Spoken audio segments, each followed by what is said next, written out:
Hey everybody, welcome to another exciting episode of Real Brave Live. My name is Dan, and that's Kevin to my right, and welcome to another exciting episode of whatever this is. Real Brave Live. Real Brave Live. Nice. Thanks. You're a little cut off. Oh. What, my head? A little bit. I'll sit back. So am I, I'll sit for back. that matter. I won't do I'm that not. again. I'm not tall enough. Hi, Dan. Hey Kevin, How are you this week? I'm good. I'm good. We're trying to get it together. We're doing this early now. Yes. I guess Yeah. We're trying it. we're trying to do something a little different. We'll see how it goes. We had a good week. This is my second time in a week doing this. Talking to the people of Facebook, the good people of Facebook, and the YouTube, because we're going to start posting there. Right. And you look fancy again. Yes. What's the deal? Well, these socks are me. It's actually on my face on them. It's a Kevin sock. Okay. Is that what you're asking? No, I didn't get the memo again that you're all dressed up and you've got no place to go. Well, you know, I dress like this every day. And I come here. Fair enough. It is a pleasure Yes. to come here. Absolutely. Yeah. Every day.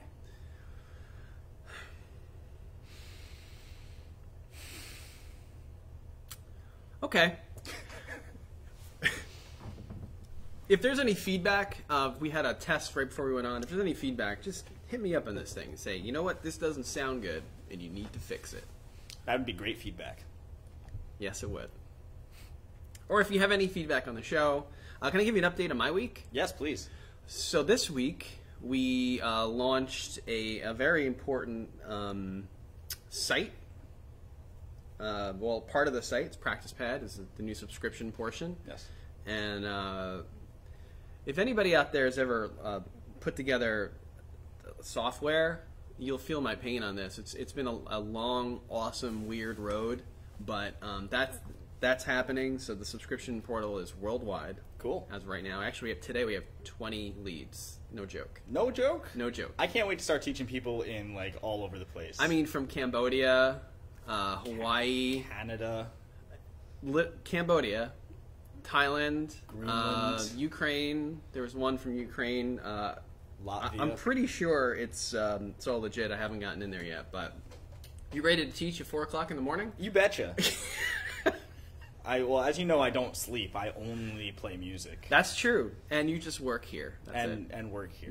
You are an indentured servent. This is correct. I'm 'Cause voluntold on a daily basis. I am the high exalted ruler boss Yes. of the universe. This is court-appointed community service. Yeah, thank God you were arrested. Yes. So, the other thing that happened this week is we interviewed the good man Andrew Geislings on his. And you took part in some of that interview. Yes, I caught some of that. That was really great stuff. So the reason why that was important is it hits home for me on talking to artists. He's someone that works for us, but he is honestly a legit artist who has a voice. He has a very specific way of playing music, of singing. His guitar work's really unique. Mm-hmm. He's an illustrator, and if you're interested, go check it out. It's probably like the one post right before this one. SoundCloud, Andrew Geislings. Yeah, SoundCloud, Andrew Geislings. Thank you. The other thing is live music. I actually had a really good post today on social that really kind of gathered some steam, as they say, which was I forgot what I was going to say. Oh yes, these people miss live music with an arrow. Pointing to people were liking it and putting little sad faces. Yes. This is how we communicate now. Yeah, emoticons and likes. Yeah. And subscribe. Yeah, please subscribe. But it is true. I mean, we've been missing live music for. Geez, I mean, it's been 8 months, 9 months. Yeah, 8 or Probably 9. the last big concert that anybody's gone to is maybe 8, 9 months ago. Sarah and I had tickets to go see Camp with the Lumineers, and that was canceled. And that was the last attempt we had made to go see any live music. That's just sad. Yeah. I mean, what are we going to do? We're just going to... Look, it's a pandemic. I'm not downplaying that. But music and gathering is long been a part of our life prior to Facebook. Yeah. A couple of years. There's life before Facebook? No. Oh, thank God. But it's coming back. It's starting to, in small ways. You know, it's like when Jeff Goldblum in the Land Before Time says, "Life finds a way, music finds a way." Not the Land Before Time, Jurassic Park. That's a different movie. But they're both about dinosaurs. Both about dinosaurs. Music finds a way, and in this case, live music. So, you know, while we're socially distancing, wearing masks, and while it may be difficult to be in a theater or an arena crammed next to each other in a mosh pit, we are, as musicians, finding ways to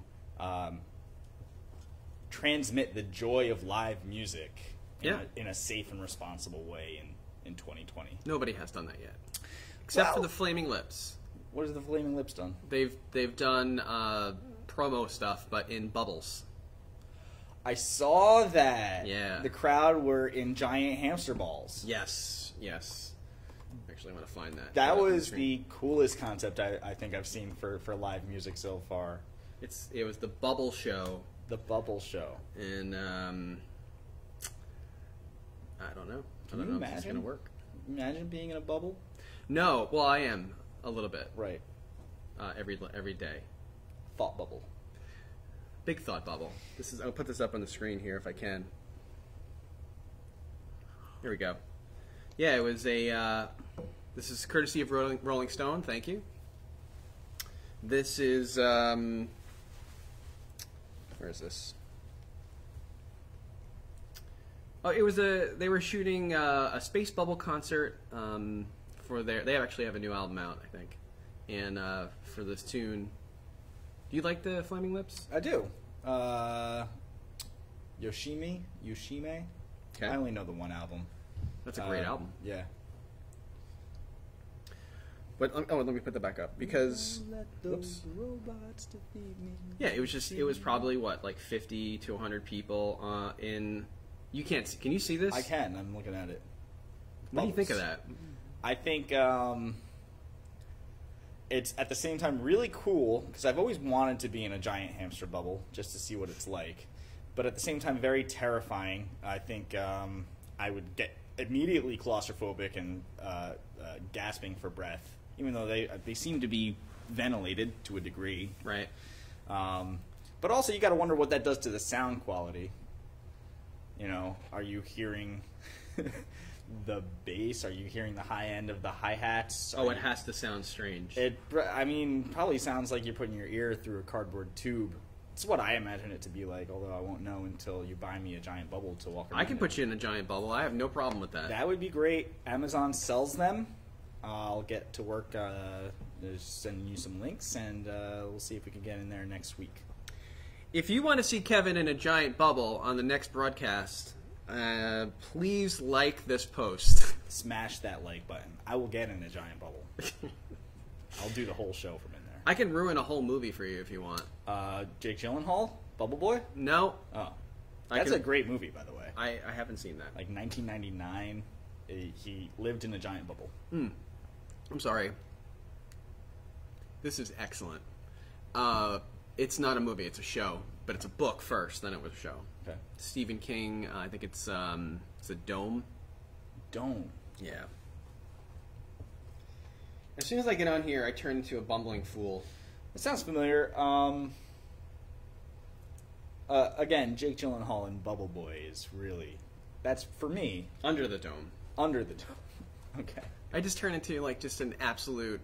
Thunder the Dome. Idiot. As soon as I sit on this chair. I can't remember a thing. This is true. I see it from week to week, and it's one of the highlights of my week. Usually you're so, composed, and, like, I have a thought that I know how to convey, and then you sit down. I'm usually pretty good, and I can't remember a book that I read and a show that I watched, and it's really simple, but it's not happening. So yeah, sorry. So if nobody's liked this yet, Bubble concerts, and I guess I'm not going to be in a bubble next week. That's fine. that's all right. I'm okay with that. I think maybe a more practical, and you know what? I brought notes. Oh, you did? Notes. All right. Oh, okay. What kind of notes? Quarter notes? Eighth Oh, eighth notes! I think maybe a more practical means of live music that a lot of artists have begun to explore is drive-in concerts. Much like drive-in movies, you come in your car, you pay one ticket per car. You can cram as many socially distanced people as you can in your car. Okay. And you enjoy the concert that way. Specifically, I can name off a couple. Bush. Remember that band Bush? Gavin. Yep. Rossdale. Yep. Did I get it right? I don't know. I'm getting better. 311. 90s band. Yep. Did the rap, reggae, tone, Yes. rock thing. Amber. Amber is the color of your energy. Yeah. It reminds me of a bar at 3 o'clock in the morning. Go. Sublime. Everybody knows Sublime. Of course. Wait. They're playing shows? Yeah. How? And drive-ins. With who? With whom? 311. Who's the singer and the guitarist? I don't know. I didn't look that far into it. Isn't he the whole band? Pretty much. Whose name is escaping me. But we have 5 people watching. Viewers, plural. Yeah, it's great. getting up there. Who is the lead singer and guitarist for Sublime? Please comment the correct answer below. First correct answer wins Nothing. bragging rights. It's nothing. There's no budget for and the the show. admiration of all of us. So there's no budget for the show. And Marc Ruble. Have you heard of Marc Ruble? No, who's that? Marc Ruble is a very vulgar. He started as a YouTube artist. His shtick is loops. So he's actually a very multi-talented musician. Drums, piano, excellent vocalist. Got a great baritone. But he'll loop these melodic ideas or these rhythmic ideas, and he'll do funk, R&B, rock. And I think he did one of the first drive-in concerts in the U.S. A part of his shtick too is that he performs in just tighty whities and a bathrobe. Oh my goodness. Yeah, it's really something to behold. But the fact that there's something going on, either be bubble concerts or these drive-in shows. NPR's Jazz Night in America, hosted by Christian McBride, did a really great expose on the Philadelphia jazz scene very recently. Did you do your research? A little bit. So proud of him. Where a lot of jazz artists, including I'm gonna put you on the screen, just you. Ornell Evans. Just you. Is one of them. A phenomenon that's happening there is concerts on people's front lawns, in their neighborhoods, on their porch, on sidewalks. Famous people though doing it. Yeah. People. I mean, famous people in the jazz world. Famous jazz people. But isn't that like a double entendre? Oxymoron? Or an oxymoron? Yeah, famous jazz musicians. Yeah, that doesn't exist. Well, not anymore. But Louis Armstrong in 1954, he talked about, he was alive during he was a teenager during the Spanish flu. And the things he talked about in the interview from 1954 is there was no more live music. The government put a clamp on outdoor gatherings, and yet, slowly but surely, things started to get back to normal. Small outside front porch jam sessions became larger gatherings, and as the world healed, so did the musical world. So, if there's any hope, then we can look to the past at what's already happened and what's happened since. And there's been a lot of stuff happening since. If you look into Louis Armstrong, who is just one of the biggest, mightiest names in music. in music history. So much influence. It's ridiculous. When you look into Louis Armstrong and you find out the influence that he had on music in general, and you see all these crazy pictures of him. I put a couple up here. Louis Armstrong is he single-handedly made jazz. Yeah. What it is, what we're mainstream jazz. Yeah, he popularized the genre. He brought it out from like this niche culture to niche. I think it's a disputed word. This Nikkei culture to what it is today. He brought a lot of other jazz artists into the mainstream, notably Ella Fitzgerald. Her collaborations with Louis Armstrong, some of the best musical works of the 20th century. Yeah. I took a whole course on jazz. Yes. A whole course? I did. Nice. When I was in the school. Zapadoo bop. Zibbity boop boop bop. Zitty bop. Was that on your final? Yeah, it was like, yeah. There's a joke in there somewhere. Yeah, somewhere. But anyway, yeah, he not only jazz did he influence, but popular music in general, and all the music we have today, we can attribute in some way or another to Louis Armstrong. Here's his Wikipedia page. Yeah. We invite you to go on there and do your own research and make it all wrong. As always, we need fact checking. Yes. Well, I think this we got right. So yeah, live music in a small way starting to make a comeback. I think we'll continue to see that unless things get worse before they get better, which they might. And at least now we're more emotionally prepared for it. But if we can look at any lessons from the Spanish flu of 1918 to today, music is not dead, nor will it ever die, and live music will be back eventually in a big way. Lars Ulrich from the band Metallica. Yeah, they've got major balls for making that name whatever. Yeah, they wanted. Yeah, it could have been Metallica. There's. Be careful. The last time we talked about Metallica, we got destroyed. Yeah. So just briefly, Lars predicts that we won't have like arena or concert rock by the earliest, late 2021, fall of 2021, and that's at the earliest. And that's if things continue to improve. And why does Lars get to say? That's the question here. Yeah, I don't know. He's not a scientist, as to my knowledge. He's not a doctor. Yeah. He's a drummer. He's a drummer for a rock band. What are you trying to say about drummers for rock bands? Nothing. I just think that why are you using him as the example? I mean, they do tour a lot, and I'm sure he has the inside scoop on his tour. I just happened upon his interview in.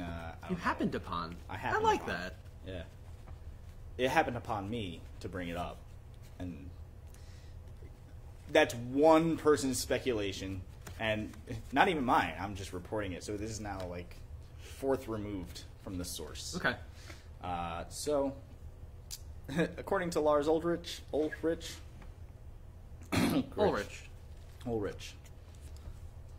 the Live Music 2021. However, this past Halloween, check out our Facebook page. Check out earlier posts. I have that pulled up. Before we leave that, I have a picture of the 1918 pandemic, so I just put that up there for everybody to really depress everyone. But, yes, go ahead, please. I got a couple seconds delay over here. I'm curious. Halloween. We performed live. We as in... Jeez, that's depressing. Oh my God, that's a really... That's an awful picture. Bummer picture. Thanks. You're welcome. Halloween this past year, the Oakland Trick or Trunk, which I had been saying wrong for a month. I was saying trunk or treat because that syntactically made more sense to me. Okay.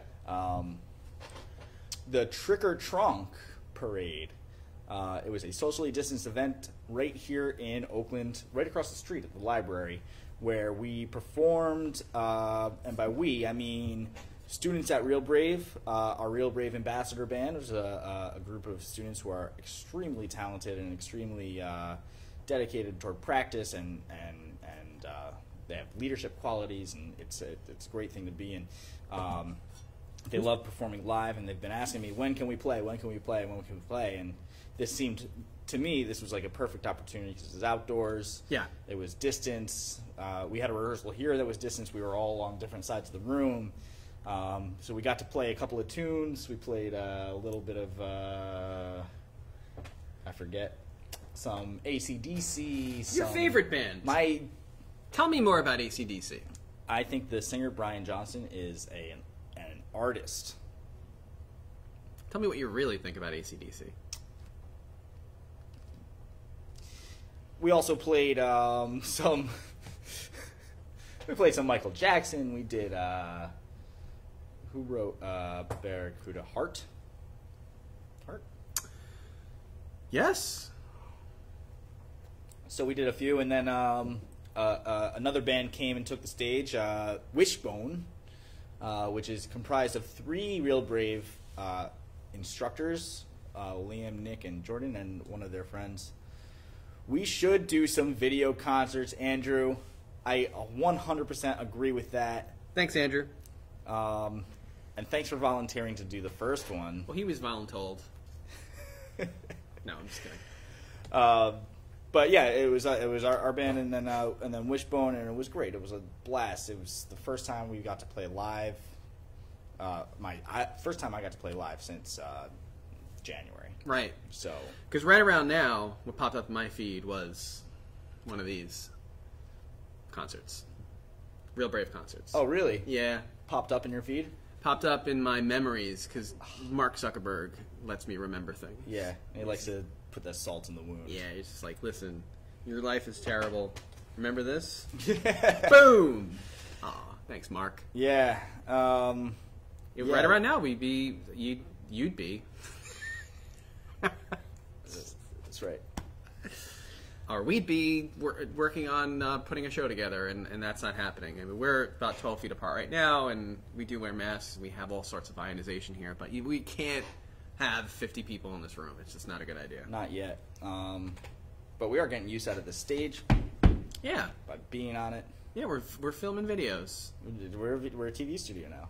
We are a TV studio. I've filmed more video than in the past 2 months than I have in my life. I have the show up here. It looks like you guys are playing some music. Oh yeah. Who's drumming?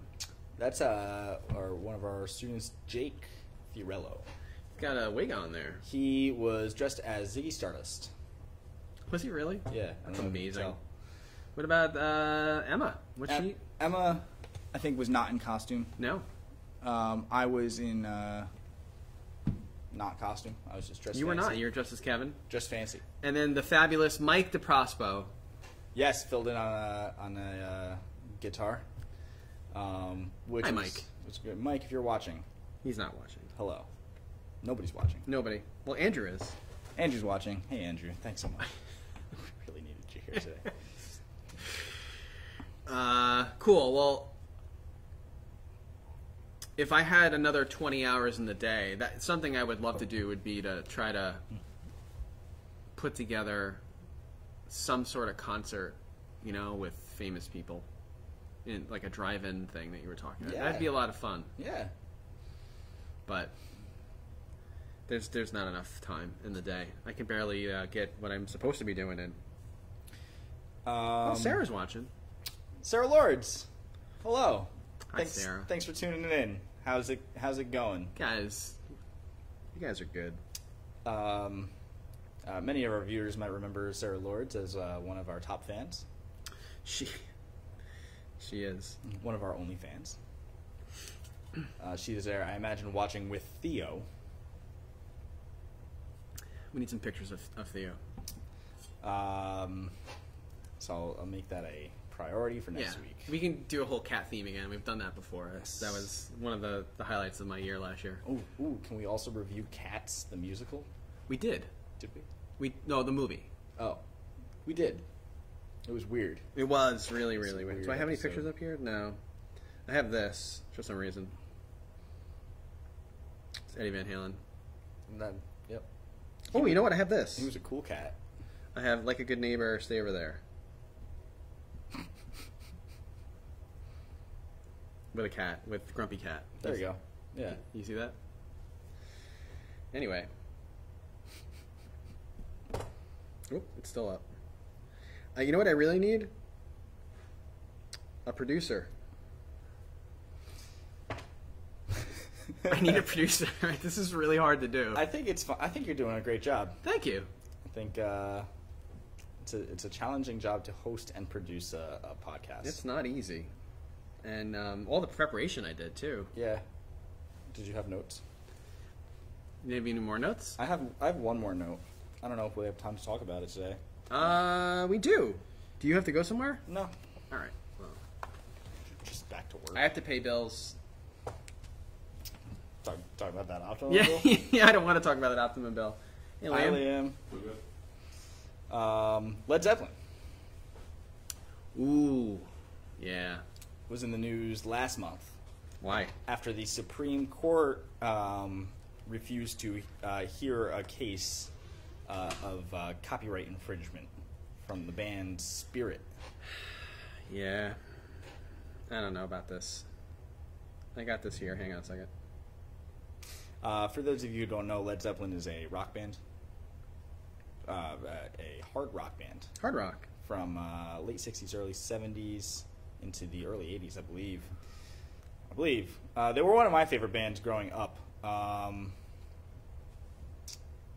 They have a very, very famous song called Smoke on the Water.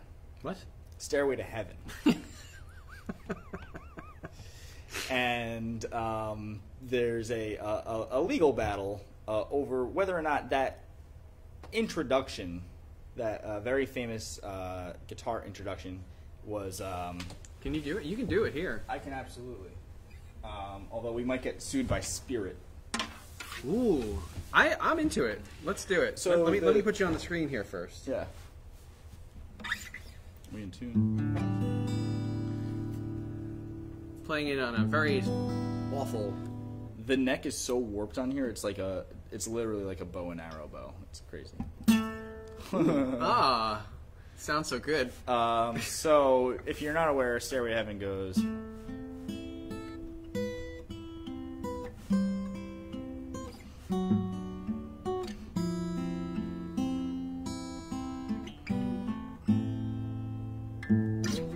And repeats. The song by Spirit, which the name is escaping me right now. Oh, I can tell you. It's, I don't remember. It goes.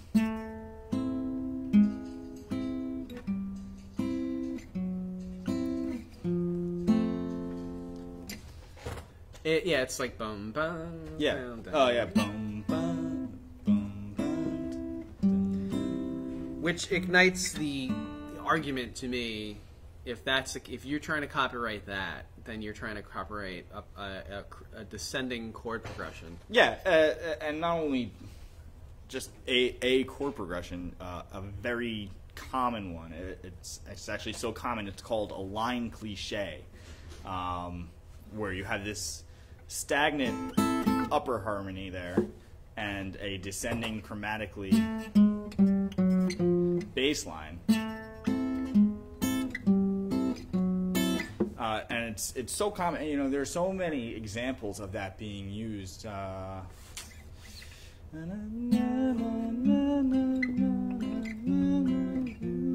Understand. Okay. Or my funny Valentine. Na na na na na. Don't know the words. There's Liam walking by. It's it's just a device that exists in music, much like math is just math and exists, and nobody discovered math. Right. So I think that the legal grounds on which, unless they're copying note for note, rhythm for rhythm, it doesn't really stand up. Well, the jury, which concluded the two songs were not intrinsically similar, were not allowed to listen. Oh, the song's called Taurus during the trial. They weren't allowed to listen to it? How do you make a decision without listening to the song? Spirits really got that song under wrap. This and other alleged errors led to an appeal. Babidi-boobidi-boo. The appeal went to the Supreme Court. Supreme Court said, nah, Yeah. get out of here. I mean, imagine if Stairway to Heaven, the most vaunted, overplayed song, wonderful overplayed song in the history of Guitar Center, was like a copyright infringed song, and like Led Zeppelin lost the rights to it. What happens then? Then you're allowed to play it in Guitar Center again. I guess. Because right now you're not. No. You get thrown right out. Oh wait, this is interesting. Let me get rid of this. Andrew's saying it's also Michelle by the Beatles. Yeah, that was one of the examples I tried to pluck out. Is that what you were trying to do? Na, na, na, na, na, na, na, na, na, na, understand. Oh, that's what you were trying to say? Yeah. Michelle, my Okay. love. Yeah. I'm sorry I missed that. I'm not. I'm famously not a singer. No one in all across the world as a man with a beard who can't sing. Yes. Me and Santa Claus. Santa Claus can't sing. Santa Claus can sing. He No. wrote songs. No. Santa Claus is coming to town. He wrote that. Come on. About himself? Yeah, No. of course. No. But speaking of Santa Claus, it is Christmas time. The snow's coming down. Yep. I'm watching it fall. Yeah, Halloween's done. Christmas starts. What's the Miss me song? with What's that All I Want? Thanksgiving. Yeah, so All I Want for Christmas Is You is going to start playing again. Yeah, my favorite. Yeah. My favorite of all the Christmas songs. Only could be made better if it was sang by Brian Johnson. All I want for Christmas is you. I'm having nightmares about that. Can you imagine? Oh, we should do that. I can't stop imagining. Can we do? We should do that. We should put that together. Actually, I have a friend who does a killer Brian Johnson. Killer. Eardrum killer. No, like he used to be able to nail it. Matt, if you're watching, All I Want for Christmas Is You with the Real Brave band. Yeah. You on whatever you want to play. Great. And and then Matt Play could the sing. Matt could sing it. Well, I mean, look. Mariah Carey doesn't want a lot for Christmas, right? There's only one thing she needs. She doesn't care about the presents underneath the Christmas tree. She just wants you for her own. So what you're trying to say is that I'm not a lot? No, well, I don't have worth? Is that what you're trying to say to me, Mariah Carey? More than you could ever know, make my wish come true, because all I want for Christmas is you.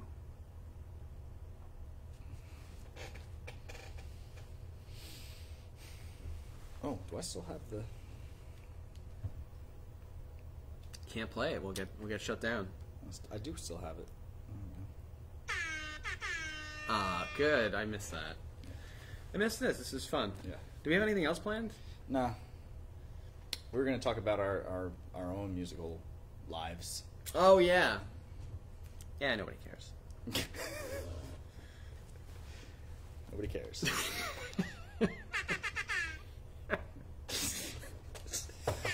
Stop that. It's been a long 45 years for me, but I'm here at least. Still doing music, kids. If you're keeping track at home, I'm making more than $12 a year. Well, you often have famously said that Real Brave is the best song you've ever written. Thank you, sir. That is one of my most And it cute too, sayings. It too has netted you dozens of dollars. I mean, it has. We have a publishing company. We should probably do something with that. Yeah, absolutely. I don't know what, but we could. Okay. It exists. I get. What is a publishing company? Publishing company owns half the rights to whatever said song that it tries to publish. Usually, sometimes more. So for me personally, I had this whole. I'm with BMI, and if you know what BMI is, it's I worked for a company called BMI. It was Big Mountain Imaging. It was a billboard company in Philadelphia. This is not the same thing. Not? No. Okay. No, they're in music. They handle all the intellectual. Well, they monitor the tunes. Let's put it that way. Let's not get too technical here, folks. Okay. I mean, really. We have a system that's over, 80 years old, and they just manage all the songs and where they go, and then they keep track of it, and then they give you $10 a year. So that's what I did, and it's really great passive income. It's good. Passive. It buys nothing. It pays for 3 months of a Hulu subscription. Put it this way. But you have to get the version with commercials. Yeah. Yeah. And I have that. Yeah, I have a. All kidding aside, so there's one song that we got a major publisher to take. This is in the year 2000, way back. You were how old? 10. Thank you. 10 years old. And they it was a big deal. It was going to be played on a major show. I don't remember what it was. Was that Believe? No, that was only a couple of years ago. But it was going to be played on a major show all around the world, and we sold the rights for $500 or something like that. And it was probably played, no joke, 1 million times. I'm not even joking, because it was played all over the world. It was on reruns, but there's a stipulation in when you play all over the world outside of the U.S., you get paid a lot less. Okay. So that's the deal I signed. All right. It wasn't in the U.S. It was the reruns outside of the U.S., probably played who knows how many times. Do you remember what show? The Real World. I hate to... Cool! No, but it was The Real World. Real World is a hit in the 2000s. Yes, it was. And it was played many, many, many, many, many, many times. But, the initial returns were a couple $100, but after that it was... And this is a song sung by many people. So get a good lawyer, folks. But the other thing with being a musician in this crazy world, I mean, I joke dozens of dollars. I mean, I did okay, but you really have to. In this day and age, there's so many people making music. I can't even keep track of it. That to me is dizzying. And not only that, there's so many more platforms today with the internet than there were, I'm sure. In the year 2000. In the year 2000, there was still CDs, man. CDs. It was it. You would send your CD in. CDs guns. CDs. CDs. And we would send those CDs in to whatever, and maybe somebody... I worked for a publishing company. We would get CDs and just throw them out because you didn't take unsolicited material. You had to go through a route. And the plight of the unsigned artist is someday, man. Seriously, that is going to be a thing. I don't know how, but maybe something with the record company, the publishing company, something with here. Well, I mean, with the live music state these days, there's a vacuum. There's a real vacuum for these unsigned, unpublished artists to really sort of get out there and do a front porch concert and start building a following and to start crowdfunding. One of my favorite bands, Wolfpack, completely crowdfunded. They don't have a label. They're totally independent, no label. But it's Wolfpack though. They're a highly regarded band. Only through their... You don't happen upon them. I did happen upon them. You happen upon them because they... through word of mouth of a friend. They sold out Madison Square Garden. Yes. Okay, so let's... Back to my point. The plight of the unsigned artist is that one out of X hundreds, if not thousands, if not hundreds of thousands, and I'm not trying... If anybody wants to do this for a living, I'm not trying to make you frustrated. That's very difficult. You have to really love what you do. to be. What did they do to for you to happen upon them? It was a word of mouth from a friend. They did fund an entire tour based on a loophole in the Spotify artist agreement where they released Sleepify, which was just a silent album that they asked their fans to just listen to on repeat while they slept, and they made like $30,000 from doing that. Wow. From just silence. Wow. Yeah. Spotify was not happy. No. They violated the clause that the artist shan't make money.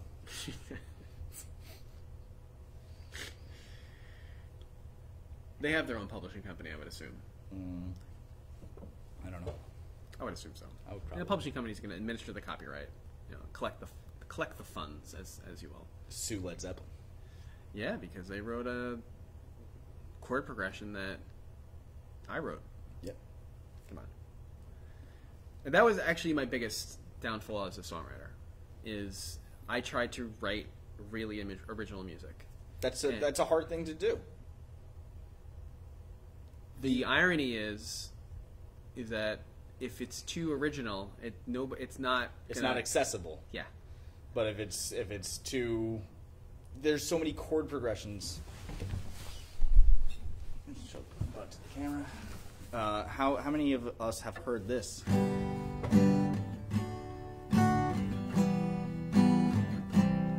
You know how many hundreds of songs that 4-chord progression is? When I find myself in times of trouble, Mother Mary comes to me. Take on me. Or, I'm your biggest fan, I'll follow until you love me. Papa, paparazzi, can you feel the love tonight? There's hundreds of songs that use that same 4 chords. Yeah. And somehow, you're sacrificing originality for sure. Yeah. But while originality is here, accessibility is like way up here because it's just a familiar sound that people are comfortable with. Right. How many blues songs are there? The 12-bar blues.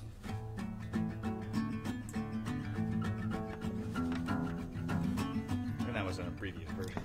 You're not listening to the blues for the content or the songwriting. You're listening to for the guitarist. Yeah, I mean most people. I got tired of the blues. It can be tiresome. Somewhere in like my late high school years, and I started realizing that like,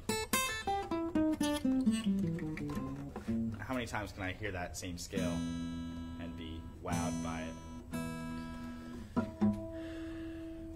mean, look how many. There's just too many. There's too many singers. Let's see what we got here. We've got B.B. King, Eric Clapton, Stevie Ray Vaughan, Jimi Hendrix, Muddy Waters. Google, come on. Robert Johnson, Muddy Waters, then all these other guys. John Lee Hooker, Howlin' Wolf. I mean, you can argue that Johnny Winter. The blues transcends that 12-bar form into. You could say that Led Zeppelin was a blues band because they have blues songs. The Lemon Song is a 12-bar blues. Yes. Jimi Hendrix's Red House is a 12-bar blues.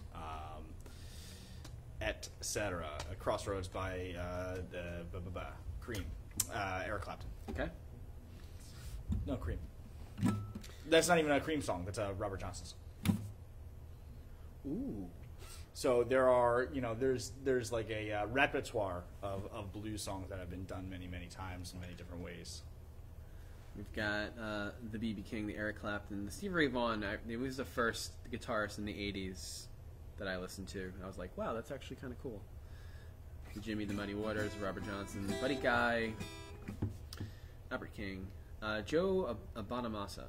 Bonamassa? Never listened to him, but he's amazing. Oh, you didn't even look up blues guitars. You just looked up guitarists. Yeah. No, blues. I don't see it. Blues. Oh, I see. You selected it. Okay. Yeah. But, you can also argue that, like, Van Halen on a certain level as a blues guitar player, because he uses the blues scale, and the blues scale goes, and then from that, and then you do the Van Halen, like, you know. Is there any mathematicians out there? How many combinations of notes in modern music just can we put together? How many different combinations? There's actually an excellent video by Adam Neely where he actually had somebody built a supercomputer to calculate that out. Yeah, and the answer is in the billions, I think. Really? Different combinations of notes to get different melodies. You factor in all 12 keys. You factor in all the different intervals between each note. You factor in all the rhythms that they could take. You factor in all the different time signatures and all the different timbres and all of those variables. And it is really in the billions, but how many of them are accessible enough to sell is the question. Which is why computers will be making music for us before I buy my last concert ticket out of here. There is a bot. I forget where you can find it online, but you input 4 notes, and then from those 4 notes, it improvises based on an algorithm, a Bach chorale. They don't always sound great, but they sound like Bach. Yeah? Yeah. Robach. In this list of people who played the guitar, there's one striking thing in here that you forget. Not many women. Not many women. Bonnie Raitt, and I've actually never heard of Sister Rosetta Tharpe. Oh, she's a great blues guitar. I've never heard. I'm gonna have to listen. Yeah, but it's only. How's that possible? The guitarist from Heart from the '80s, forgetting her name, she's amazing.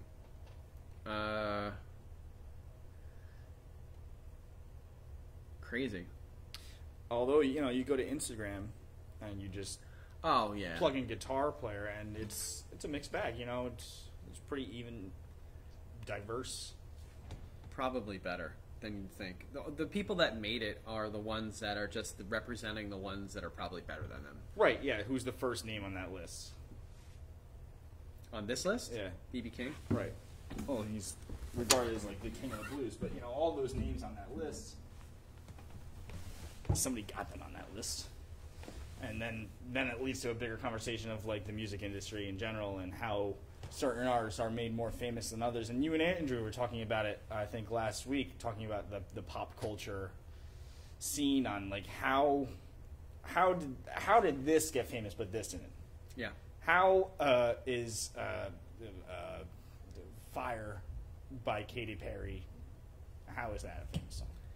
You just said it. It's more accessible to the ear. There's notes put together that just, well, first of all, it's pushed in your face, right? And then it just becomes ear candy. I don't know what the answer is, but when faced with music that's out of the ordinary,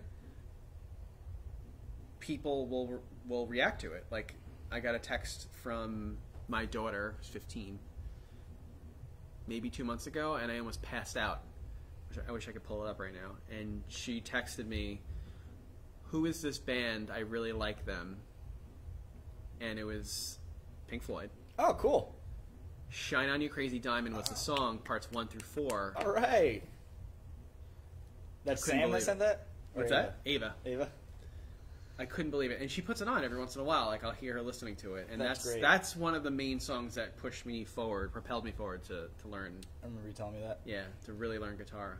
That's that first solo. Yeah, that Pink Floyd, that's a blues band. Yeah, but did you listen to them prior to their, like, more popular stuff?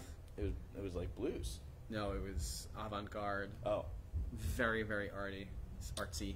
Oh, a lot of it was like prog rock almost. It was very prog rock. If that was a thing in the 70s, all you got to do is listen to, because I'm forgetting the name of it, discography. Let's do this. Oh, it's up. It's up. No, it's not. That's not up. Yeah, all you have to do is listen to. Why isn't there discography up here? That's not cool.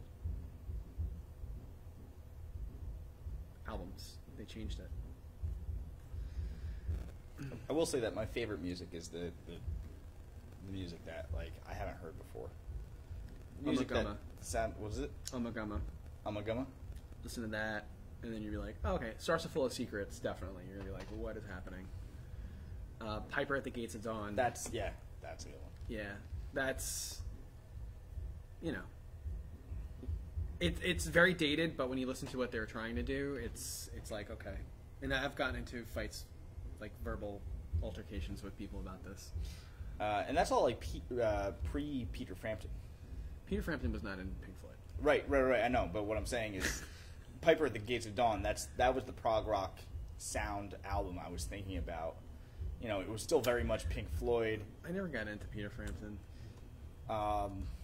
You turned me onto that one album from him. Oh, you're talking about Genesis, not Peter Frampton. Selling Britain, England by the pound? Yeah, that's Genesis. Okay. Peter Frampton is Peter Frampton. Genesis is a whole different. It's just. Well, it was pre-Genesis. Yeah. What I'm saying. Yeah. So I thought it was very prog rock before prog rock was prog rock. It was just progressive rock. It was very progressive for its day. I want to check this. Pink Floyd, Genesis. But the music I like today, you know, that's the music that doesn't sound like anything. And for a while, it was like, you know, like Beck, Radiohead, very inventive, very original sounds. Two of my favorite artists, Beck and Radiohead. Just two. Without these bands, they wouldn't exist. Exactly. Farting Pixie. Okay, that's enough. So, what did we learn here today? We've learned a lot. We went all over the place with this one. Yeah. That's okay. Need content. I hope everybody enjoyed this. Sarah Lords, are you still watching? Take that as a no. All right. Well, let's sign off. What do you think? Ladies and gentlemen, thank you for taking part.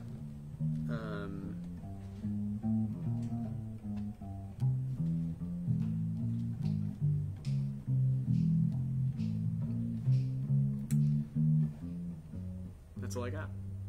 See you next time.